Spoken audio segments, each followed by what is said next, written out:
This video is going to be about how my boyfriend's 6-month-old daughter passed away due to negligence at the age of 6 months old. I'd like to start this video by saying everything that I share is public record. This is not speculation. This is not rumors. This is literally documented information that anybody can literally go look up themselves. This is also a really super hard story to tell, especially for my boyfriend, because he is living this nightmare every single day. So many of you know that my boyfriend Justin has a daughter named Molly who passed away when she was 6 months old. She would have been 4 years old if she was still alive today. Now, for a little bit of background, Justin's ex, who is still legally his wife, I know that's probably going to come as shock to some of y'all, but he has been trying to get a divorce for a while now. They just keep continuing it because she is dragging his ass, literally trying to take everything she can from him. The audacity is unmatched. It truly is, after everything that she's done. She's literally dragging him from prison. It's quite disgusting. Any fucking ways. She has struggled with addiction for years. Her drug of choice was fentanyl. Now, Justin, on the other hand, is also a recovering addict, but he made the decision to change his life and has been sober for almost 3 years now. A huge part of that came after losing his daughter. Just a disclaimer, his drug of choice was not fentanyl. Not that it really fucking matters, because drugs are drugs, but that's not what he was doing. Now, at the time of the accident, because of their drug use and everything, custody had been given to her parents of their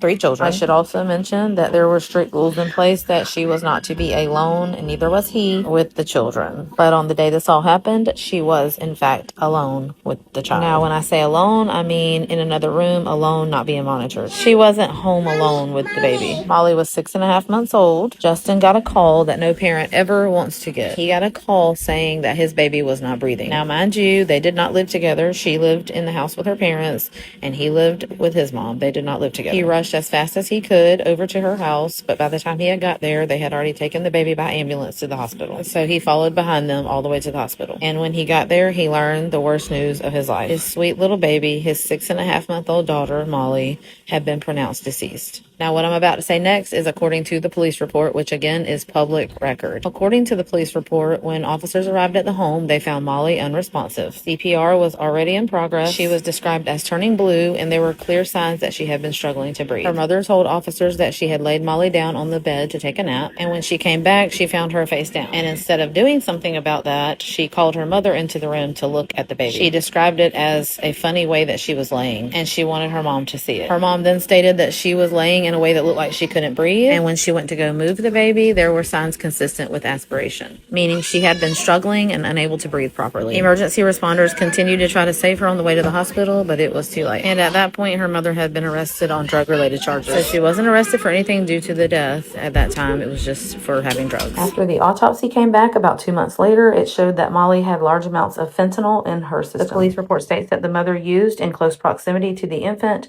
who inhaled the fumes and passed away due to fentanyl poisoning. And that's when her mother was rearrested and charged in connection with her death. She has since been convicted and she is in prison. The situation is truly devastating on every level. An innocent baby lost her life. A father lost his daughter. Siblings lost their baby sister. And I'm sharing this not for drama, not for attention, but because this is real life and this is what fentanyl is doing to people. And this is what addiction can do when it goes untreated. And this is part of Justin's story. So now that you guys have a clear understanding, please be kind in the comments. Love y'all. Bye.